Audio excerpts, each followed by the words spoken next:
Reviewing a Bellwether Coffee Shop Roaster. Hey guys, I'm Mike, welcome to SBR Coffee. Now typically our channel focuses on helping people explore and enjoy the world of specialty coffee. Sometimes we talk about roasting, and of course the SBR, we roast with a Bellwether electric roaster, is what we do here in our coffee shop in Pennsylvania. Now, I have got a lot of questions about this, people asking about this, is it good? They've read this review, they've heard that. So I wanted to do a brief video on answering those questions or pushing people down the road on what questions they should ask. So this is an atypical video for the channel, but if you love specialty coffee, consider subscribing. All right, so diving into the Bellwether Shop Roaster, I have done some videos about it in the past. And here's the advice I would give if you're considering purchasing one for your coffee shop or want to learn more about it. Before we go into those details, I want to say we are not in any way affiliated with Bellwether other than the fact that we have the roaster. I'm not paid by them in any form or fashion. Now, I wish James Hoffman would come to SBR, he'd come to Pennsylvania, and we could talk through this machine and show him what we're doing and show the world what we're doing when it comes to high-end specialty coffee, because I think we are actually the perfect case study for Bellwether. We have a small coffee shop. We're kind of space constraint. We have space constraints, and we love to produce some of the finest coffees. I'm getting ready to roast a Gesha on this machine, and we're into blending coffees and exploring new coffees. And I think this roaster for our coffee shop in a small town in Pennsylvania makes a lot of sense. So in many ways, I feel like I am the, best case study. And by the way, they always talk about this being environmentally friendly, right? I work in the environmental industry. We roast coffee, or I roast coffee as a hobby, kind of, right? So anyway, again, I think would be the perfect case study, James Hoffman, if you're listening. All right, so that out of the road, again, I will tell you the good, the pros, the cons, the best I can.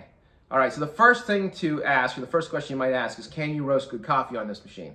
And I think you can roast exceptional coffee. I would prefer roasting high-end. We get a lot of high-end micro lots. And by the way, you can go to our website and you can purchase those coffees if you want to taste it. I feel they're a little bit cleaner, just slightly cleaner. You have to have a really nuanced palate, slightly cleaner on an electronic roaster. And again, we focus on micro lot coffees and designing our own kind of blends with this roaster. So the micro lots we do are very, very high-end coffees. And this machine works perfectly for them. And a lot of times we'll roast light to medium, and then we will roast dark as well. So we definitely can do that, and this machine, it does do that. I think, as I said in videos past, that I think this machine excels at those medium to light roasts where you could actually go in and design a roast profile. But I like to design roast profiles based on my individual coffees. Like I said, we're getting ready to roast a geisha, and I'll have an individual roast profile designed for that. I've used AI to design fruit forward roast profiles, etc., and plug them in like every minute. I know what temperature I want this machine to be at, and it gives me a lot more control than what you'd have in a larger gas roaster. So that's why I think it excels when it comes to making good coffee. So to answer that question, yes, you absolutely can make good coffees on this machine. Now, if you're considering purchasing this for your coffee shop, your coffee company, please understand this roaster, right, only does about, when you're netting out the coffee, because you lose weight when you roast the coffee, it only nets out slightly over 2.5 to about 3 pounds a roast. So therefore, you have to, roast a fair amount of coffee on this, or you have to have a lower volume. Of course, we have a lower volume. We're not a big city coffee shop. Again, we're in a small town in Pennsylvania, so it's easy to roast 30 pounds of coffee on this a day. Some coffee companies might need more than that. This definitely puts you out of the window, I would say. But you have to understand size. I can say this, there are days I do roast 30 pounds of coffee on this machine. Typically, I'll say maybe I'll roast 20 pounds. When we get it started up, we'll roast about 20 pounds, do a couple different coffees, and that suffices. And we don't even roast every day. We roast maybe 3 to 4 times a week using this machine, and that definitely covers our needs and a couple other places that we supply.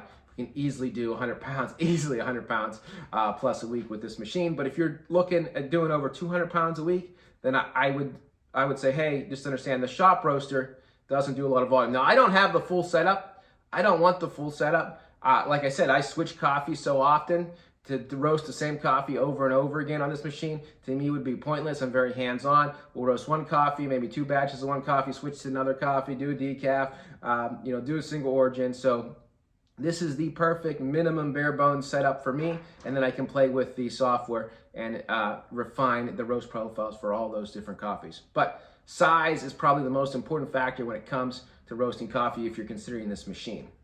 The second thing I will tell you this, guys, it took a lot longer to get this machine in. We paid for it, and I think I had it completely paid for in October, and didn't come in till probably November. I'll say this. Let me say, this machine was paid for in its entirety by November. It didn't get up and running here at DCBR until July. It had 3 pushbacks. So it was over 6 months getting this machine delivered, longer than it should have took. And we didn't get any reimbursement or anything for that. So that is, one thing to consider. I don't know what the backlog of this machine is right now. I know they're going all over the world. But please note that whatever they say it's coming, it might not be the case, and it might get pushed back. And in our case, we already were roasting coffee anyway, so it didn't matter too much. We were excited to get it, but we really had to wait. And we paid for it and didn't get any return on it until about 7 months later. So that was, a huge negative caveat. I don't know if that's still the case, but if they're saying there's a 3-month backlog, it might really be 6 months. So if you are considering, please note that and maybe ask those questions. What's the realistic timetable to actually get this? Because they are in a fair amount of demand. Obviously, this uses electricity. It uses a 220 volt. You'll have to have it probably wired, but it doesn't use something entirely different than what an espresso machine or your Fedco brewer would use, but that needs to be put in place. There is no venting. You can have this in a middle of a coffee shop. It works fine. As far as maintenance to it, so far has been very, very low maintenance for us. And then the other question is, have we had issues? We have had a couple minor things. And I will say, so far the support seems like they need to add more support people to ask questions. Again, I'm very hands-on. I can really dive into things. I'm messing around with my machines and espresso machines and all that. So I'm comfortable, but there are a few things I kind of had to figure out on my own that I wish someone from the supporting standpoint would have told us. But thus far, again, you can get a lemon in any piece of equipment. This is a high-tech piece of equipment. If I took the panels off, there's a lot of motherboards on here, a lot of circuit boards, I will say. So there's a lot of electronics on this. I have a Hyundai car. It has 105,000 miles. I've never had any issues with it. Now, other people bought the exact same Hyundai and it didn't get them 30,000 miles, right? So, there are issues with that. That's just kind of a numbers game when it comes to things like electronics. So please understand that. This machine has worked fine. It continues to roast good coffee. And so far, I haven't had any issues with the maintenance. The maintenance of it is really easy, to be honest with you. I will say one other thing. I can roast coffee on that machine.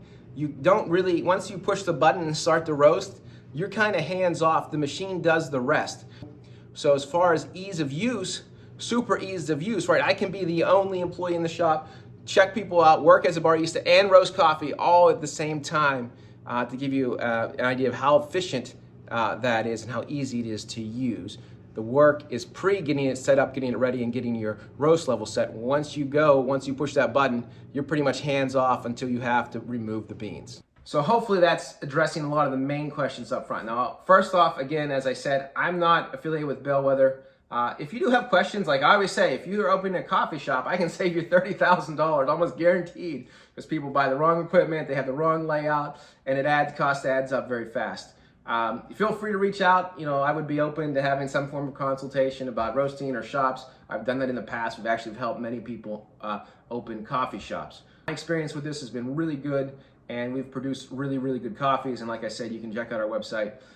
We'll ship you anywhere in the United States these coffees, and I think they are phenomenal. But we've been producing great coffees without a Bellwether for many years, and now we have the Bellwether, and it's just added to our lineup of great coffees. So, anyway, have any questions, feel free to reach out. Hopefully that pushes you down the road. I can't give you a special yes or no without specifically knowing your use case, so please take that into consideration. But those are some of the bigger things I would look at, or experiences that we had, and some things I would look at if you're considering this roaster. All right, guys, hopefully that was helpful. Again, if you love specialty coffee, want to learn more about specialty coffee shops and the world of coffee, make sure you subscribe. We'll talk to you soon.